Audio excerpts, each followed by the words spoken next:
1979 நாங்கள் எழுதின நாடகத்தை அலாவுதீன் அண்ட் 100 வாட்ஸ் பல்ப் இன்னைக்கு போட்டுட்டு இருக்கோம். எனக்கு 19 வயசு. அப்போ காலம் கடந்து இருக்கிறது மோகனோட ஸ்கிரிப்ட். இப்போ பஞ்சதந்திரம், அவ்வை சண்முகிலாம் எடுத்தீங்கன்னா இன்னைக்கும் ரிப்பீட்டட் ஆடியன்ஸ் பார்த்துட்டே இருக்காங்க.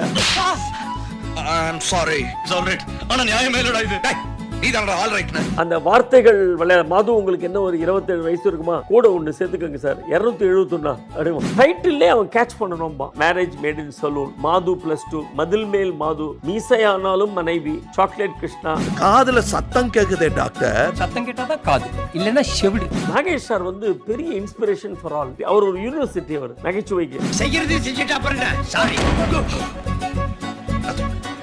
மேடையிலே பண்ணும்போது உங்களுக்கு 4 ரோக்கு மேல நம்ம முகபாவம் தெரியாது. நீங்க என்னதான் நடிச்சாலும் அந்த ஆக்டிங் 10 ரோக்கு மேல எடுபடாது. காலைல ஒரு 10 மணிக்கு உங்க வீட்டு வாசல்ல கார் இருக்கும். ஒருவேளை அந்த கார் வராம இருந்திருந்தா அடுத்த மூவ் என்னவா இருந்திருக்கும்? ஸ்கூட்டர் எடுத்து அவங்க வீட்டுக்கு போயிருப்பான்.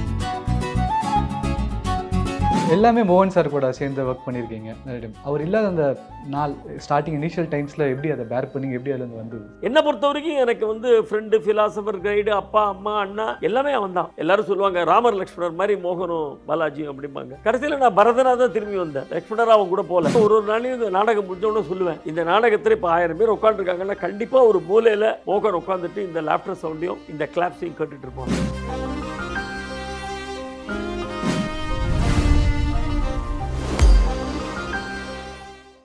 எஸ்எஸ் மியூசிக் நேயர்கள் எல்லாருக்குமே வணக்கம். இன்னைக்கு நம்ம பார்க்க ஒரு நபர் வந்து ஒரு மிகப்பெரிய ஆளுமைன்னு சொல்லலாம் அந்த மீடியா இண்டஸ்ட்ரியில். 90s கிட்ஸ் எல்லாருக்குமே ரொம்ப ஃபேவரட்டாக இருந்திருக்கிறாரு. அண்ட் குறிப்பாக சொல்லலாம் கன்சிஸ்டன்சின்ற ஒரு வார்த்தையை நம்ம வந்து சச்சின் சார்கிட்ட பார்த்துருப்போம். அண்ட் இங்கே நம்ம கண்ணு முன்னாடியே ஒருத்தர் இருக்கார் கன்சிஸ்டன்சி அப்படின்னு சொல்லி. மாது பாலாஜி சார் இருக்காரு. வணக்கம் சார். வணக்கம். கன்சிஸ்டன்சின்ற வார்த்தை சொல்லியிருக்கேன், அதுலேருந்தே ஒரு கேள்வி எடுக்கலாம்னு நினைக்கிறேன் சார். உங்களோட ஸ்டேஜ் பிளே நீங்கள் எதுவுமே ஒரு நாள் கூட இது வரைக்கும் நீங்கள் மிஸ் பண்ணதில்லை அப்படின்னு சொல்லி சொல்கிறாங்க. ஆமாம், அந்த கன்சிஸ்டன்சி அது வந்து அதுக்கு கிரெடிட்டும் கொடுக்கலாம். இன்னொரு வகையில் பார்த்தா வந்து எனக்காக ஆரம்பிக்கப்பட்ட ட்ரூப்பு. ஸோ நான் இல்லைன்னா ட்ராமா பண்ண முடியாது. ஸோ அப்படி இருக்கும்போது அது ஒரு கன்சிஸ்டன்சின்னு சொல்ல முடியாது, எப்படி வேணால் எடுத்துக்கலாம். பட் ஆனால் what you say is correct. 1979 ஆரம்பித்தோம், கிட்டத்தட்ட 43-44 வருஷம் ஆகுது. இது வரைக்கும் நாங்கள் வந்து ட்ராமா போடாமல் இருந்த நாட்களே கிடையாது. வருஷத்துக்கு ஒரு 120 ட்ராமா 130 ட்ராமா அந்த காலத்தில் போட்டிருந்தோம். 90s வரைக்கும். 2000லேருந்து ஆல்மோஸ்ட் 80 to 90 ஷோஸ் போட்டுட்ருக்கோம். அது விடாமல் இன்றைக்கும் கண்டினியூ பண்ணிகிட்ருக்கோம். ஓகே. அதனால் ஆஸ் யூ சே அதை கன்சிஸ்டன்சின்னு சொல்லலாம். இப்போ நீங்கள் சச்சின் டெண்டுல்கருக்கு கம்பேர் பண்ணிங்க. சச்சின் டெண்டுல்கர் மாதிரி நாங்களும் நிஜமாகவே ரொம்ப யங் ஏஜில் வந்துவிட்டோம். 19 வயசில் வந்தாச்சு ட்ராமா ஃபீல்டுக்கு. அதனால தான் இந்த சீனியர் சிட்டிசன் ஆனாலும் we were able to complete about 6,500 shows so far. 6,500 ஷோஸ்மே attendance போட்டிருக்கீங்க. கான்டென்ட் வைஸ் பேசலாம் நினைக்கிறேன் சார். ஏன்னா ஒரு 1974ன்னு சொல்லும்போது இன்னைக்கு ஐடியாலஜி, திங்கிங் எபிலிட்டிஸ்லாம் மாறி இருக்கும். இன்றைக்குமே உங்கள் ஷோஸ் எல்லாரும் இன்னைக்கு யங்ஸ்டர்ஸ் எல்லாமே கனெக்ட் பண்ணிக்க முடியுது. ஸோ எப்படி சார் நீங்கள் your thought wise your being young sir? இப்போ ஆக்சுவலாக அதுக்கு ஃபுல் கிரெடிட் வந்து கிரேசி மோகன் தான் கொடுக்கணும்.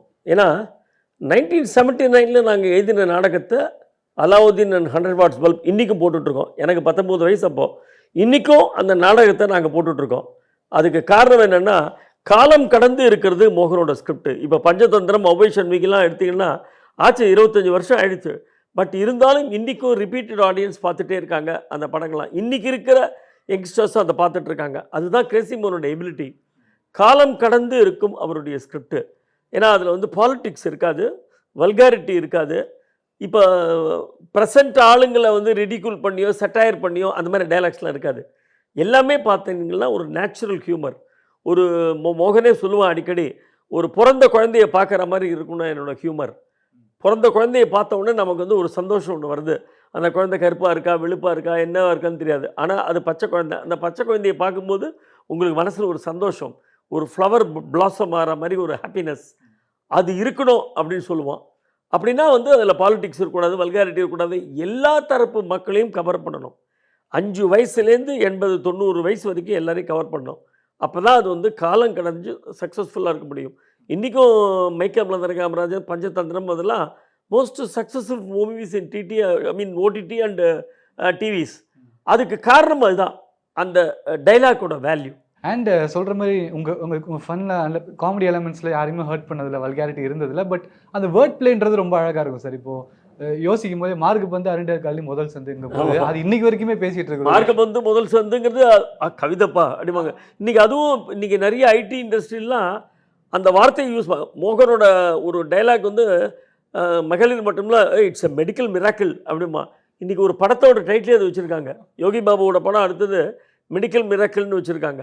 ஸோ அந்த மாதிரி காலம் கடந்து இருக்கிற அவருடைய வார்த்தைகள். ஆஸ் யூ சே அந்த வேர்ட் பண்ணிங்கிறதுல மோகனுக்கு ரொம்ப எக்ஸ்பர்ட். அதில் அது சின்ன வயசுலேருந்தே அதில் வந்து அவன் ரொம்ப தேர்ச்சி பெற்றவன். அந்த வார்த்தைகள் மாது உங்களுக்கு என்ன ஒரு 27 வயசு இருக்குமா, கூட ஒன்று சேர்த்துக்கோங்க சார் 271 அப்படிமா. அந்த மாதிரி சில விஷயங்கள்லாம் அவருடைய ஃபோர்ட் அது.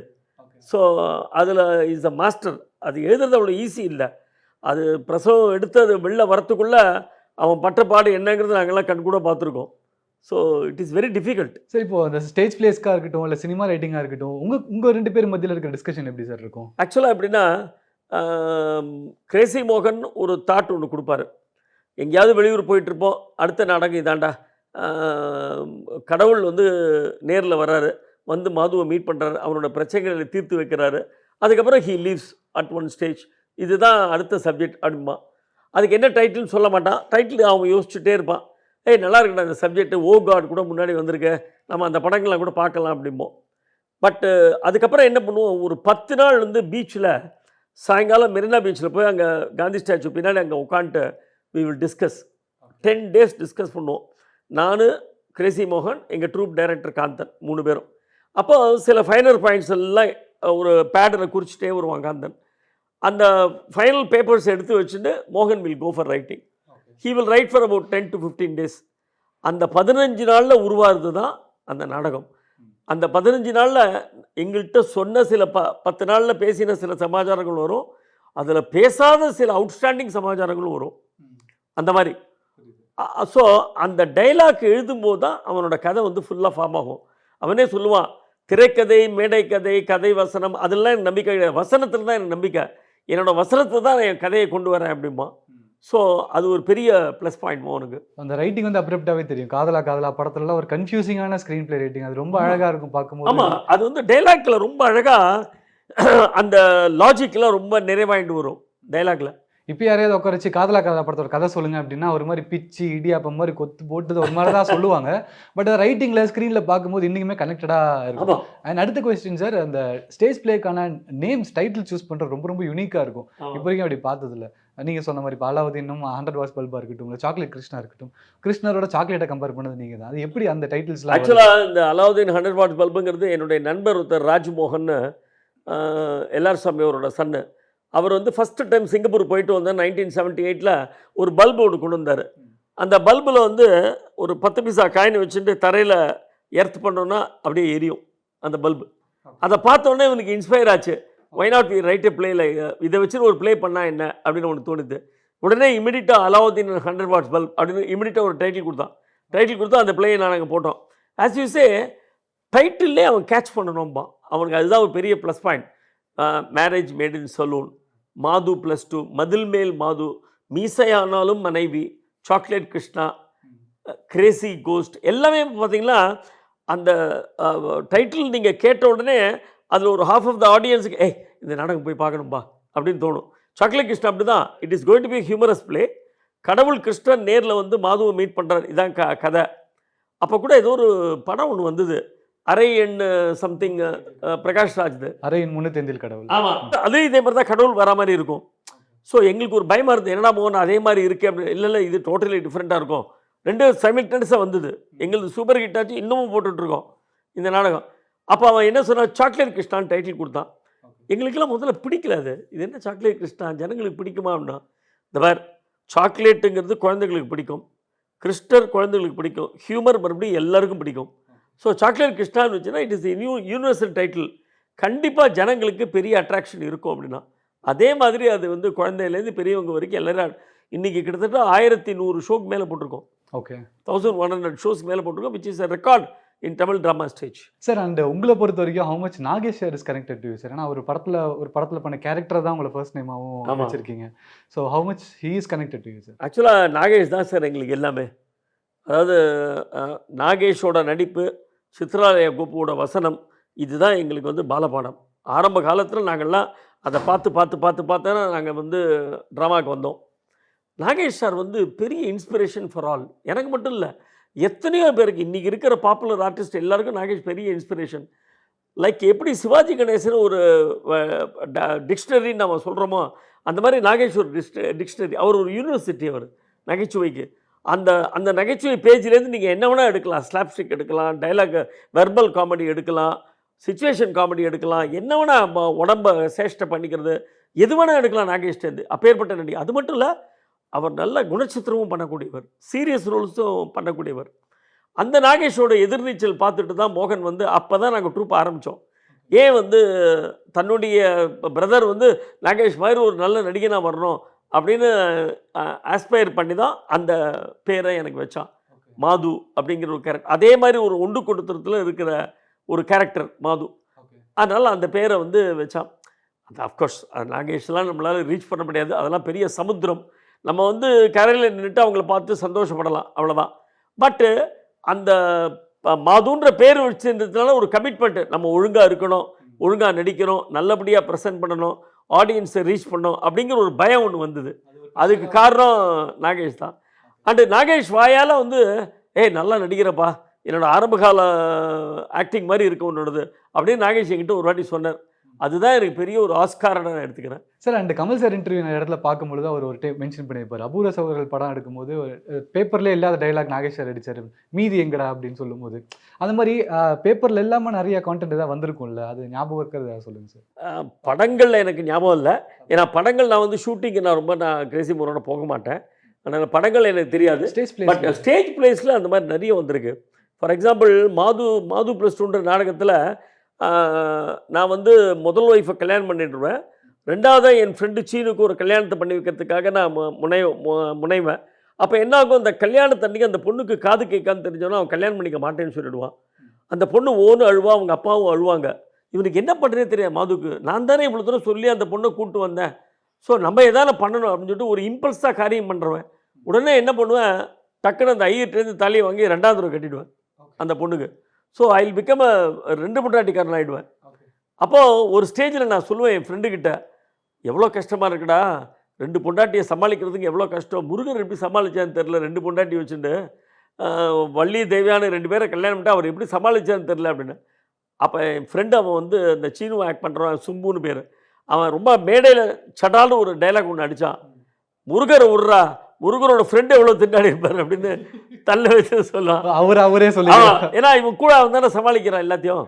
அது ஆடியன்ஸ்ட்டு பெரிய கிளாப்ஸாக வந்தது. இது பேப்பரில் இல்லை, ஆனால் பேப்பரில் கிடையாது. போகனே அங்கேருந்து சபாஷ், நான் விட்ட டைலாக் நீ சொல்லிட்டேன் அப்படின்னா. சார் ஆனால் அந்த டைம்லேருந்து இப்போ பார்க்கும்போது நிறைய ஜென்ரேஷன் நிறைய வேர்ஷனில் உங்களோட பிளேஸ் பார்த்துருக்கோம். ஸ்டேஜாக இருக்கட்டும், சினிமாவாக இருக்கட்டும், டிவி ஷோஸ்லையாக இருக்கட்டும். ஸோ மல்டி டிரான்சிஷன்ஸ் இருந்திருக்கு. ஸோ ஸ்டேஜ் பிளேயில் பண்ணுறது, டெலிவிஷன் வர்றதுன்றது அது டாஸ்க் எப்படி சார் இருந்ததா? கஷ்டமாக இருந்தாலும் ஈஸியாக நார்மலாக? ஆக்சுவலாக அது ஒன்று சார், மேடை நாடகத்தில் நடித்தவங்க எதில் வேணால் நடிக்க முடியும் கண்டிப்பாக. ஏன்னா அந்த எக்ஸ்பீரியன்ஸுங்கிறது கண்டிப்பாக வேறு யாருக்கும் கிடைக்காது. நீங்கள் பெரிய பெரிய நடிகர்கள்லாம் எடுத்துக்கோங்க. நடிகர் திலகம் சிவாஜி கணேசன், மனோரமா, ஷோ, எல்லோரும், தேங்காய் சீனிவாசன், சுருளிராஜன், எல்லோரும் மேடையிலேருந்து சினிமாவுக்கு போனவங்க தான். என்ன ஒரு சின்ன அட்ஜஸ்ட்மெண்ட் ஒன்று சினிமாவுக்கு பண்ணிக்கணும். அந்த முகபாவங்கள் காட்டுறதுனால அண்டு இறஞ்சி பேசாதேன்பாங்க, அந்த மெத்தட் ஆக்டிங் அப்படிலாம் சொல்லுவாங்க. அதெல்லாம் ரொம்ப ஈஸியாக அவங்களாம் பண்ணிட்டாங்க. சிவாஜி கணேசனும் பண்ணிட்டாரு, நாகேஷும் பண்ணிட்டாங்க, மனோரமாவும் பண்ணிட்டாங்க. ஸோ மேடை நாடகம் நடிகர்கள் பண்ண முடியாதது எதுவுமே கிடையாது. ஒன்லி திங் டிவியில் பண்ணும்போது ஆஸ் யூ சே கொஞ்சம் அந்த முகபாவங்களை கொஞ்சம் அட்ஜஸ்ட் பண்ணிக்கணும். மேடையில் பண்ணும்போது உங்களுக்கு 4 ரோக்கு மேலே நம்ம முகபாவம் தெரியாது. நீங்கள் என்ன தான் நடித்தாலும் அந்த ஆக்டிங்கு 10 ரோக்கு மேலே எடுபடாது. வேற டிவிலேயோ சினிமாலேயோ அப்படி கிடையாது. ஒரு க்ளோஸ்அப் வச்சுடுறாங்க. ஸோ நீங்கள் வந்து முகத்தை வந்து அங்கங்கே அசைக்காமல் கண்ணுலேயும் அந்த எக்ஸ்ப்ரெஷன்லேயும் தான் கொண்டு வர முடியும். So that is the difference ரெண்டுத்துக்கும். பட் நாடகம் is very very difficult because you are facing the audience. லைவாக உட்காந்து பார்க்குறீங்க ஆடியன்ஸை. இப்போ நம்ம 2 பேர் பேசிகிட்டு இருக்கோம், நான் ஏதாவது தவறு பண்ணேன்னா கட் பண்ணிக்கோங்க சார், திருப்பி எடுத்துக்கலாம் அப்படிம்பீங்க. பட் ஆடியன்ஸுக்கு அந்த கட் பண்ணது போகாது. பட் உங்களுக்கு தெரியும், என்ன பாலாஜி ஒரு 1/2 மணி நேரம் இன்டர்வியூவில் 100 தடவை கட்டு சொல்கிறாரு, போகாது அவர் இத்தனை வருஷம் நடிச்சேங்கிறாரு அப்படின்னு உங்கள் மனசில் இருக்கும். ஆடியன்ஸுக்கு அது தெரியாது. அதான் சினிமா, ஆடியன்ஸுக்கு தெரியாது. ஆனால் மேடையில் அப்படி கிடையாது. ஆடியன்ஸுக்கு விசிபிளாக எல்லாம் தெரியும், நீ பண்ணுற தப்புகள் தெரியும். ஸ்டேஜில் அந்த மாதிரி ஏதாவது சொதப்பி அதை சமாளித்த மூமெண்ட் ஏதாவது இருக்கா சார்? நிறைய இருக்குது. ஸ்டேஜில் அந்த மாதிரி நிறைய நாங்கள் சொதப்பியிருக்கோம். அது சொதப்பாமல் இருக்கவே முடியாது. அதாவது ஒரு நாடகத்தில் வந்து இந்த மாதிரி அவருக்கு கண்ணு தெரியாது, அவருக்கு ஆமாங்க அவர் கண்ணு தெரியாது, அவர் பிறவியிலே குருடு அப்படின்னா. அவன் சொல்கிறவன் என்ன பண்ணிட்டான், ஆமாங்க அவர் கண்ணு தெரியாது, அவர் குறவியிலே பிறடு அப்படின்னா. அவன் ஓடு சிரிப்பு வரும் நமக்கு. பட் வேறு வழி இல்லை, சிரிச்சுட்டு சமாளிச்சுட்டு திருப்பி அடுத்த டைலாக் போனோம். அவ்வளோ சீரியஸான சீனில் ஒருத்தன் இந்த மாதிரி சொதுப்பினான்னு வச்சுக்கோங்க, சிரிப்பு வராமல் எப்படி இருக்கும். இதுவே தான் படத்துல கூட வந்திருக்கும்னு நினைக்கிறேன். துப்பியில மூஞ்சிட்டாருன்னா அது கமலும் மோகனும் அது நிறைய பண்ணுவாங்க. அது கமல் மோகன் காம்பினேஷனில் பார்த்தீங்கன்னா இந்த மாதிரி டைலாக்ஸ் நிறைய வரும். எரியில எண்ணெயில் எரியில நெருப்பில் எண்ணெயை விட்றாங்க, எரியில எண்ணெயில் நெருப்பை விட்றான் அப்படிமா. வேதம் சாத்தாம போகுது. ஸோ இந்த மாதிரி நிறையா சொல்லிட்டே இருக்கலாம் சார். இந்த மாதிரி வேர்ட் பிளே நிறைய இருந்துகிட்டே இருந்திருக்கு. அண்ட் கமல் சார் பற்றி பேசும்போது உங்களுக்கும் அவங்களுக்கும் ஒரு இன்ட்ரெஸ்டிங் மொமெண்ட்ஸ் ஏதாவது டிஸ்கஸ் பண்ணது இல்லை? நிறைய இருக்குது சார். எனக்கு ஆக்சுவலாக எனக்கு வந்து அதாவது மோகனுக்கு முன்னாடி மோகனுக்கு பின்னாடி தான் என்னோட நட்பை கமலோட நான் சொல்லணும். மோகனுக்கு முன்னாடி பார்த்தீங்கன்னா மோகன் இருந்தபோது நான் வந்து அவர் ஒரு ஒரு ஒரு சிறந்த தலை சிறந்த ஆர்டிஸ்ட்டாக ஒரு 10 அடி தள்ளி நின்று இப்படி தான் பார்த்துட்ருப்பேன். ப்ரிவ்யூக்கெலாம் போவேன், எல்லாத்துக்கும் போவேன், ஹலோன்னு சொல்லுவேன், பேச மாட்டேன். படத்தை பார்ப்பேன், சார் ரொம்ப நல்லா இருக்கு சார் அப்படின்னு சொல்லிட்டு வருவேன், அவ்வளோதான். பட் மோகன் போனதுக்கு அப்புறம் தான் அவராக எங்கிட்ட அந்த நட்பை ஏற்படுத்திட்டார். Such a great man. அவரே எனக்கு ஃபோன் பண்ணி எப்படி இருக்கீங்க, மோகன் போனதுக்கப்புறம் நீங்கள் என்ன ட்ராமா என்ன பண்ண போகிறீங்க அப்படிலாம் சொல்லி எங்களை திருப்பி ஆரம்பிக்க வச்சது அவர் தான். அன்னிலேருந்து எங்கள் பாண்டிங் வந்தது. இன்றைக்கி சூப்பர் ஃப்ரெண்ட்ஷிப். அது அவ்வளோ பெஸ்ட் ஃப்ரெண்ட்ஷிப். எந்த ஊரில் எந்த கண்ட்ரியில் எங்கே இருந்தாலும் அட்லீஸ்ட்டு 10 நாளைக்கு ஒரு தடவை 15 நாளைக்கு ஒரு தடவை ஃபோன் பண்ணி என்னை விசாரிக்காமல் இருக்க மாட்டார். எப்படி இருக்க, என்ன பண்ணிகிட்ருக்க, ட்ராமா போட்டுட்ருக்கீங்களா, என்ன பண்ணுறீங்க, புது நாடகம் எப்போ போட போகிறீங்க எல்லாம் கேட்பார். ஃபேமிலி பற்றி கேட்பார். மோகன் ஒய்ஃப் இத்தனை நாள் இருந்தாங்க, இப்போ தான் காலமானாங்க. மோகன் ஒய்ஃபை பற்றி கேட்பார், பசங்களை பற்றி கேட்பாங்க. So such a wonderful man. ஒரு ஃபங்க்ஷன் எங்கள் வீட்டில் அவர் விட்டது கிடையாது, எல்லாத்துக்கும் வருவார். ஸோ ரொம்ப இம்பார்ட்டன்ட் அவர் கமல் சார் அப்படின்னு சொல்லி கேள்விப்பட்டேன். ஏன்னா மோகன் சார் வந்து வேலையை விட்டதே அவர் சொல்லி தான் வேலையை விட்டு வந்தார். அது அந்த டைமில் என்ன டிஸ்கஷன் இருந்தது, என்ன தைரியம் அவருக்கு வந்தது சார் ஒரு வார்த்தையை நம்பி வேலையை? ஆக்சுவலாக மோகன் வந்து 88 89 அவன் வேலையை விடணும் அப்படின்னு ஒரு மனசில் வச்சுட்டு இருந்தான். அப்போ நல்ல ஆஃபர் வராமல் இருந்தது. கதாநாயகன்ற படம் பண்ணிட்டான். அதுக்கப்புறமும் அவனுக்கு வந்து படங்கள் வரல, பொய்க்கால் குதிரையெல்லாம் வந்தாச்சு. அதுக்கப்புறம் எதேர்ச்சியாக ஒரு நாளைக்கு கமல் சாரை சந்தித்த போது அவர் சொன்னார், நீங்கள் அது ஃபுல் டைமாக இருந்தால் தான் உங்களால் கான்சன்ட்ரேட் பண்ண முடியும். நீங்கள் மனசில் டிசைட் பண்ணிட்டு நாளைக்கு வாங்க ராஜ்கமல் ஆஃபீஸுக்கு, பட் அதுக்கப்புறம் there is no going back, நீங்கள் டிசைட் பண்ணிட்டு சொல்லுங்கள் அப்படின்னார். மோகன் சொன்னால் எனக்கு ரொம்ப பிடிச்ச டைலாக்கே இதுதான் சார், வேலையை விடுன்னு சொல்கிறது தான், அதனால் I am ready to leave அப்படின்னு சொல்லிட்டு அடுத்த நாளே போய் ஜாயின் பண்ணால். அதுக்கப்புறம் நோ ட்ரைனிங் பேக். கிட்டத்தட்ட 30-35 படம் பண்ணியாச்சு நிறைய. நீங்கள் இன்னொன்று மென்ஷன் பண்ணியிருந்தீங்க சார், நெக்ஸ்ட் டே வந்து நான் கார் அமுச்சு விட்றேன் அப்படி கமல் சார். நெக்ஸ்ட் டே காலையில் ஒரு 10 மணிக்கு உங்கள் வீட்டு வாசலில் கார் இருக்கும். ஒருவேளை அந்த கார் வராமல் இருந்திருந்தால் அடுத்த மூவ் என்னவாக இருந்திருக்கும்? ஸ்கூட்டர் எடுத்து அவங்க வீட்டுக்கு போயிருப்போம் சார். அது கேட்கல சார், நான் அவர்கிட்ட இருந்து வரலனா அந்த ஜோக்குக்காக இல்லை, அடுத்த ஸ்டெப் என்னவாக இருந்திருக்கும் சார்? வேலையை விட்டார் என்ன? ஆக்சுவலாக அது ரொம்ப ட்ரிக்கி கொஸ்டின், அதுக்கு ஆன்சரே பண்ண முடியாது. ஏன்னா ப்ராப்ளி இது இல்லைன்னா இன்னும் ஒரு வாரம் கழிச்சு கூப்பிட்டுருப்பார் கமல். பட் டெஃபினட்டாக கமல் கூப்பிட்டுருப்பார். ஏன்னா அவர் மனசில் முடிவு பண்ணிட்டார். அன்றைக்கி சந்தித்ததுனால அவர் நெக்ஸ்ட் டே வான்னு கூப்பிடல. அவர் மனசில் இவனை ஃபாலோ பண்ணியிருக்காரு. இவனுடைய எழுத்துக்கள் எல்லாம் பார்த்துருக்காரு. கல்கி, குமுதம், ஆனந்தவுடன் அதெல்லாம் எழுதுறது, இவனுடைய நாடகங்கள் எல்லாத்தையுமே ஃபாலோ பண்ணியிருக்காரு. ஸோ ஃபாலோ பண்ணிட்டு மனசில் டிசைட் பண்ணிட்டார், கிரேசி மோகனை கூப்பிடணும், நம்மளோட ஒர்க் பண்ண வைக்கணும் அப்படிங்கிறத முடிவு பண்ணிட்டார். அதனால தான் அவர் வந்து நாளைக்கு வாங்க வந்து ஜாயின் பண்ண முடியுமா கேட்டார். இவனுக்கு உடனே எஸ் சொல்லி அடுத்த நாள் ஜாயின் பண்ணிட்டான். நல்ல கொஸ்டின் அது, இதுக்கான ஆன்சரே பண்ண முடியாது. ஒருத்தர் கேட்டிருந்தாங்க, ரோட்டில் வந்துகிட்டே இருக்கீங்க, பஸ் ஸ்டாண்டில் ரஜினி கமல் 2 பேர் வெயிட் பண்ணுறாங்க. இதேமாதிரி ஒரு ரிப்போர்ட்டர் ஒருத்தர் கேட்டார், நீங்கள் ஸ்கூட்டரில் வந்துட்டுருக்கீங்க, பின்னாடி பில்லியன் ஒருத்தர் தான் உட்கார முடியும், நீங்கள் ரஜினிக்கு லிஃப்ட் கொடுப்பீங்களா கமலுக்கு லிஃப்ட் கொடுப்பீங்களா அப்படின்னா. மோகன் அப்படியே முழி முடிச்சிருந்தான். சொல்லுங்கள் சார், 2 பேரில் யாரோ ஒருத்தர் தானே கொடுக்க முடியும், டபுள்ஸ்லாம் ஏற்றக்கூடாது, நீங்கள் என்ன கொடுப்பீங்க, யாருக்கு கொடுப்பீங்கன்னா. மோகன் சார் ரொம்ப சிம்பிள், ஸ்கூட்டரை கமல் கையில் கொடுத்து ரஜினியை வீட்டில் ட்ராப் பண்ணி நீங்கள் எடுத்துகிட்டு போயிடுங்க, நாளைக்கு காலையில் டிஸ்கஷன் வரும்போது நான் வண்டி எடுத்துக்கிறேன். ஏதோ யாருக்கு லிஃப்ட் கொடுப்பீங்க, நான் ஃபஸ்ட்டு பைக்கு கொடுத்துருவேன் சார். அண்ட் ஏதாவது அப்ரோச் உங்களுக்கு வந்திருக்கா சார்? லைக் நம்மளோட ஸ்டேஜ் பிளே எதையாவது நான் சினிமாவாக எடுக்கணுன்ற அப்ரோச் ஏதாவது வந்திருக்காங்க? ஆக்சுவலாக ஸ்டேஜ் பிளே பார்த்துட்டு தான் எல்லாருமே சினிமாவுக்கு கூப்பிட்டாங்க மோகனை. அண்ட் மோகனோட ஃபஸ்ட்டு பிளே மேனேஜ்மெண்ட்னு சொல்லிட்டாங்க. அதுதான் பொய்க்கால் குதிரையாச்சு, சினிமாவாச்சு. ஸோ மோகனோட நாடகங்கள் சினிமாவில் வந்திருக்கு, நிறைய பேர் கேட்டிருக்காங்க. இதோட இன்ஸ்பிரேஷனில் நிறைய வந்திருக்கு. கிரேசி கிரியேஷன்ஸ் எவ்வளோ close to your heart sir? ஏன்னா ஒன்று கூட நீங்கள் மிஸ் பண்ணது இல்லைங்க. சி, என்னோட செகண்ட் ஃபேமிலி அதுதான் சார், கிரேசி கிரியேஷன் தான். இன்ஃபேக்ட் ஃபஸ்ட் ஃபேமிலின்னு சொல்லலாம். ஏன்னா கிட்டத்தட்ட ஒரு 25 பேர் இருக்காங்க, எல்லோரும் வெல் நீட் ஃப்ரெண்ட்ஸு. நாங்கள் வந்து ஒரு சின்ன கிரிக்கெட் டீம் வச்சுருந்தோம். இங்கே வந்த வழியில் இங்கே தான் விளையாடிட்டு இருப்போம். அந்த கிரிக்கெட் டீம் தான் it turned into drama troupe 1979ல். அதுக்கப்புறம் இன்னும் 1, 2 சீனியர்ஸை நாங்கள் ட்ரூப்பில் சேர்த்துக்கிட்டோம். சேர்த்துக்கிட்டு கிட்டத்தட்ட ஒரு 25 பேர் இந்த ட்ரூப்பில் இருக்காங்க. இன்னி வரைக்கும் ஒருத்தர் கூட என்னை விட்டுட்டு போகல. கிரேசி மோகன் போனதுக்கு அப்புறமும் ஒருத்தர் கூட என்னை விட்டுட்டு போகல. இன்றைக்கும் தே ஆர் ஆல் ஆக்டிங். எல்லாரும் சீனியர் சிட்டிசன்ஸ், எல்லாரும் they are doing a good job. நல்லா பிரமாதமாக நடிச்சிட்டு இருக்காங்க இத்தனை வருஷமாக. அண்டு இத்தனை நாளாக மோகன் என்ன சொன்னானோ அதை கேட்டுட்டு தான் நடந்துட்டு இருந்தோம். ஸோ அதே பாணியில் இப்போ கண்டினியூ பண்ணுறோம். ஒன்றும் கருத்து வேறுபாடு இருக்கும், எதனா கருத்து வேறுபாடு இருக்கும். அதெல்லாம் it will be sorted out. உட்காந்து டிஸ்கஸ் பண்ணி நாங்கள் சார்ட் அவுட் பண்ணிப்போம். பட் ரொம்ப நல்ல நண்பர்கள், எக்ஸலண்ட் ஃப்ரெண்ட்ஸு. கிடைக்காது அந்த மாதிரி டச் அவுட், அந்த மாதிரி நண்பர்கள் கிடைக்காது. எல்லாமே மோகன் சார் கூட சேர்ந்து ஒர்க் பண்ணியிருக்கீங்க நிறைய டைம். அவர் இல்லாத அந்த நாள் ஸ்டார்டிங் இனிஷியல் டைம்ஸில் எப்படி அதை பேர் பண்ணி எப்படி அதுலேருந்து வந்தது? ரொம்ப கஷ்டம் சார் அது. ரொம்ப இட்ஸ் வெரி டிஃபிகல்ட். ஏன்னா கிட்டத்தட்ட மோகனோட 42 வருஷம் நான் வந்து ஒன்றா ட்ராவல் பண்ணிட்டேன். நான் மட்டும் இல்லை, என்னோடய ஃப்ரெண்ட்ஸ். நாங்கள் வேர்ல்டு ஃபுல்லாக போயிருக்கோம் நாடகத்துக்காக. அந்த காலத்துலாம் ட்ராமான்னு பார்த்தா சிட்டியில் போடுவாங்க, மெட்ராஸ் சிட்டியில் போடுவாங்க. மேக்ஸிமம் போனால் தஞ்சாவூர், கும்பகோணம், திருச்சி அப்படின்னு போவாங்க. இல்லை பாம்பே, டெல்லின்னு 1, 2 ஷோ போடுவாங்க. நாங்கள் அப்ராட் ஷோஸ் போக ஆரம்பித்தோம். வேர்ல்டு ஃபுல்லாக நாங்கள் ட்ராவல் பண்ணிருக்கோம். அமெரிக்காவில் மட்டுமே 160 ஷோ போட்டிருக்கோம். ஸோ அந்த மாதிரி ட்ராவல் பண்ணிருக்கோம் மோகனோட. ஸோ அப்படின்னா அவரோட எவ்வளோ டிஸ்கஸ் பண்ணிருப்போம், எத்தனை பேசியிருப்போம், எத்தனை சந்தோஷமாக இருந்திருப்போம், எவ்வளோ ஹேர்டில்ஸ் தாண்டி வந்திருப்போம், எத்தனை அவமானங்கள் இருக்கும், எல்லாத்தையும் தாண்டி தானே வந்திருப்போம்.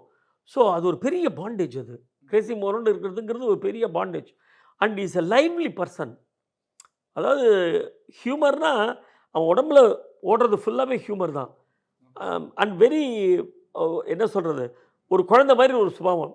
ஸோ அதனால் அவனை மீறி உங்களால் வேறு எதுவுமே சிந்திக்க முடியாது அவங்க கூட இருந்தால். அப்படிப்பட்ட ஒரு நல்ல குட் ஃப்ரெண்டு. என்னை பொறுத்த வரைக்கும் எனக்கு வந்து ஃப்ரெண்டு, ஃபிலாசபர், கைடு, அப்பா, அம்மா, அண்ணா எல்லாமே அவன் தான். ஸோ எனக்கு வந்து ரொம்ப கஷ்டமாக இருந்தது. முதல்ல ஒரு 10 நாள் 15 நாள் இட் வாஸ் வெரி டிஃபிகல்ட். எங்கள் ட்ரூப் பசங்களுக்கு அதே மாதிரி தான் இருந்தது. எல்லோரும் ரொம்ப கஷ்டப்பட்டாங்க அதுலேருந்து வெளியில் வரதுக்கு. பட் என்ன பண்ணுறது, காலம் கிடக்க கிடக்க 10 நாள் சாப்பிட்டோன்னு வச்சுக்கோங்க, உப்பு ஏற ஏற தன்னால் உங்களுக்கு வந்து you will come to senses. இல்லை இதுதான் லைஃபு, இனிமேல் இப்படி தான் நம்ம இருக்கணும், வேறு வழி இல்லை அப்படிங்கிறது வரும். நான் வந்து கடைசியாக அவனோட காட்டுக்கு போகும்போது நான் நினச்சேன், ஐயோ என்ன இப்படி அவனை விட்டுட்டு நம்ம திரும்பி வரப்போகிறோமே அப்படின்னு. எல்லோரும் சொல்லுவாங்க ராமர் லக்ஷ்மணர் மாதிரி மோகனும் பாலாஜியும் அப்படிம்பாங்க. கடைசியில் நான் பரதனாக தான் திரும்பி வந்தேன். லக்ஷ்மணராக அவன் கூட போகல, பரதனாக தான் நான் திரும்பி வந்தேன். அன்றைக்கி என்றைக்குமே ஒரு ரைட்டிங்ஸில் இருந்துகிட்டே தான் சார் இருக்கு. ஆமாம், அதுதான் பெரிய ப்ளஸ் பாயிண்ட். இன்றைக்கும் வந்து இப்போ நாளைக்கு வந்து 30th அன்றைக்கி எங்களோட நாடகம் சாக்லேட் கிருஷ்ணா வாணிமஹாலில் இருக்குது. இப்போ ஹவுஸ்ஃபுல் ஆகிடுது டிக்கெட்டு. அதுக்கு காரணம் என்னென்னா மோகனோட ரைட்டிங். அவனோட ரைட்டிங்கை கேட்குறதுக்காக தான் எல்லோரும் வராங்க. அதை எங்கள் வாயால் சொல்கிறதுக்கு, அதை கேட்குறதுக்காக வராங்க. ஸோ அதனால் கவலையே இல்லை, என்னென்னைக்கும் மோகன் இருப்பான். நான் தான் ஒரு நாளையும் இந்த நாடகம் முடிஞ்சோடனே சொல்லுவேன், இந்த நாடகத்தில் இப்போ 1000 பேர் உட்காந்துருக்காங்கன்னா கண்டிப்பாக ஒரு மூலையில் மோகன் உட்காந்துட்டு இந்த லாஃப்டர் சவுண்டையும் இந்த கிளாப்ஸையும் கேட்டுட்டு இருப்பான். அதுக்காக தான் ரொம்ப கிரேவ் பண்ணி இருந்திருப்பாரு ஆப்வியஸ்லி எழுதுனதெல்லாம். அதுக்காக தான் எழுத ஆரம்பித்தான். சார் உங்களுக்கு பொறுத்த வரைக்கும் ஒரே ஒரு படம் சொல்லணும்னா மோகன் சார் ரைட்டிங்கில் எனக்கு இந்த படம் இஸ் மை எவர் ஃபேவரட்னா எதை சார் சொல்லுவீங்க? நான் I would say Avvai Shanmughi. எனக்கு ரொம்ப பிடிச்ச படம். ரொம்ப இன்றைக்கும் any number of times I will see that film. அதே மாதிரி இப்போ அமெரிக்காலாம் நீங்கள் போனீங்கன்னா பஞ்சதந்திரம் அண்டு ஔவை சண்முகி அவ்வளோ ஃபேமஸ் அங்கெல்லாம். சில பேர் மைக்கேல் மதன காமராஜன் சொல்லுவாங்க. பட் நிறைய பேர் பார்த்தீங்கன்னா Panchathanthiram and Avvai Shanmughi outstanding films. அது மீம் கிரியேட்டர்ஸில் நிறைய பேர், யங்ஸ்டர்ஸ் நிறைய பேர் இன்றைக்கி பேசுகிறதுனா ஔவை சண்முகி பஞ்சதந்திரம்ல ரீரிலீஸ் பண்ண சொல்லி கேட்குறாங்க. ஸோ உங்களால் அந்த எஃபர்ட் எடுக்க முடிஞ்சு ரீரிலீஸ் பண்ண முடிஞ்சா எங்களுக்காக அதை ப்ளீஸ் கொடுங்க சார். கண்டிப்பாக நான் அந்த எஃபர்ட் நான் எடுக்க முடியாது, கமல் சார் தான் எடுக்கணும். பட் டெஃபினட்டாக அவரே பண்ணுவார் கண்டிப்பாக. ஏன்னா இப்போ ஆளவந்தான் வந்திருக்கு. ஸோ கண்டிப்பாக he will definitely do one day. கண்டிப்பாக ஒரு இப்போ இருக்கிற யங்ஸ்டர்ஸ் பார்க்குறது. இப்போ ஒரே ஒரு அட்வான்டேஜ் என்னன்னா, இந்த ஓடிடி இருக்கிறதுனால நிறைய பேர் அதில் பார்க்குறாங்க. அண்டு இந்த அதர் சேனல்ஸ்லாம் இருக்கு இல்லையா, அதெல்லாம் ரிப்பீட்டடாக போட்டுட்ருக்காங்களே படங்கத்தை. ஸோ இப்போ என்னோடய பேத்தி வந்து 5 வருஷம் அது பிறந்து. பட் ஔவை சண்முகிலாம் 3-4 தடவை பார்த்துருக்கா. பஞ்சதந்திரம்லாம் 3-4 தடவை பார்த்துருக்கா. ஸோ எனக்கு பஞ்சதந்திரம் ஔவை சண்முகில எனக்கே நான் ஒரு 20-25 டைம் பார்த்துருக்கேன் சார். ஸோ அதனால ரீரிலீஸிங் போது தேட்டரில் பார்க்குற ஆடியன்ஸ் அந்த ஆம்பியன்ஸ்ன்றது வேறு இல்லையா, அந்த ஒரு கதை. கண்டிப்பாக அந்த இப்போ கர்ணன் வந்து ரீரிலீஸ் பண்ணாங்க, சாந்தி தேட்டரில் போய் பார்த்தேன்.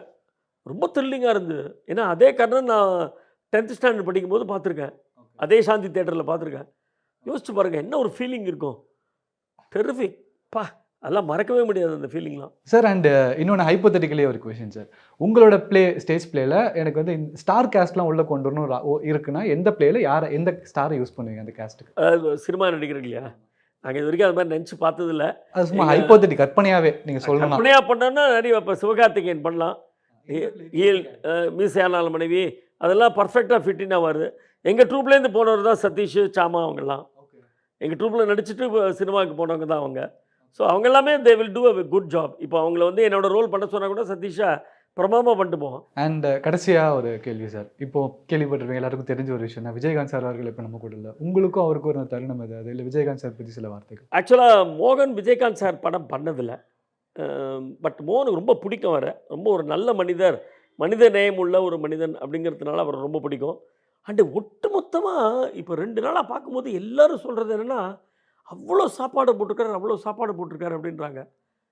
அது நிஜமாகவே கேட்கும்போது அவ்வளோ சந்தோஷமாக இருக்குது. நமக்கு கண்ணில் டியர்ஸ் வருது. என்ன இப்படி ஒரு மனுஷன் இப்படி சாப்பாடு அதாவது அவர் பாப்புலர் ஆனப்புறம் இல்லை, நான் சொல்கிறது 78, 79லேயே அந்த ஜாக்குவார் தங்கம்னு அந்த ஸ்டன் மாஸ்டர் சொல்லியிருக்காரு, அப்போவே ஒரு நாளைக்கு 40 பேருக்கு சாப்பாடு போடுவார். அப்போ மோட்டர் பைக்கில் தான் அவர் போயிட்டு இருந்தார் சார். இன்ஸ்பைட் ஒரு 40 பேருக்கு ஒரு நாளைக்கு சாப்பாடு போடுவார் அப்படின்னு. அண்டு சினிமா இண்டஸ்ட்ரிக்கு தொழில் தேடி வரவங்க எல்லாரும் நேராக மாம்பழத்துக்கு போய் அங்கே ராஜாபாத்திர ஸ்ட்ரீட்டில் போய் அங்கே சாப்பிடுவாங்களாம், காலையில் மத்தியானம் ராத்திரின்னு. எப்பேற்பட்ட விஷயம் சார். அது பார்க்கும்போது தோன்றுறது, தர்மம் தலையை காக்கும் தலையை காக்கும் அப்படின்றாங்க, ஏன் அவருக்கு காக்கலை அப்படிங்கிறது இட்ஸ் $1 மில்லியன் கொஸ்டின். அது கடவுள்கிட்டே நமக்கு கோவம் வருது, ஏன் இப்படி பண்ணீங்க, இவ்வளோ நல்ல மனிதனை எதுக்காக கூட்டிகிட்டு போனீங்கன்னு. எங்களுக்கு ஒரே ஒரு தொடர்பு தான் அவரோட, நான் எனக்கு தெரிஞ்சு. ஏன்னா மோகன் மற்றபடி அவரை மீட் பண்ணானான்னு தெரியல. ஒரே ஒரு முறை 1999 நினைக்கிறேன், நாங்கள் அமெரிக்கா போகும்போது அவரும் வேறு ஏதோ ஒரு அப்ராடுக்கு வந்திருந்தார். அப்போது மோகனோட பாஸ்போர்ட்லேயும் சரி அவருடைய பாஸ்போர்ட்லேயும் ஏதோ ஒரு சின்ன வில்லங்கம் இருந்தது, என்னன்னு எனக்கு கரெக்டாக ஞாபகம் இல்லை. அப்போது ஏர்போர்ட் மேனேஜர் 2 பேரையும் உள்ளே கூப்பிட்டு பேசினார். அப்போ we were there for 1 hour அவர் விஜயகாந்த் சாரோட. அப்போ அவர் மோகன்கிட்ட கேட்டார், நீங்களாம் பாலிடிக்ஸ்க்கு வரலையா அப்படின்னார். மோகன் சார், இல்லை சார் நான்லாம் பாலிடிக்ஸ் வரல, ட்ராமா அது இதுன்னு இருந்துட்டு. இல்லை நீங்களாம் வரணும், யங்ஸ்டர்ஸ் நீங்களாம் வரணும், அப்போ தான் பாலிடிக்ஸ் இன்னும் நல்லபடியாக பண்ண முடியும் அப்படின்னு ஒரு 1 hour பட் ரொம்ப ஹியூமரஸாக பேசியிருந்தார். எனக்கு அதுதான் சர்ப்ரைஸாக இருந்தது.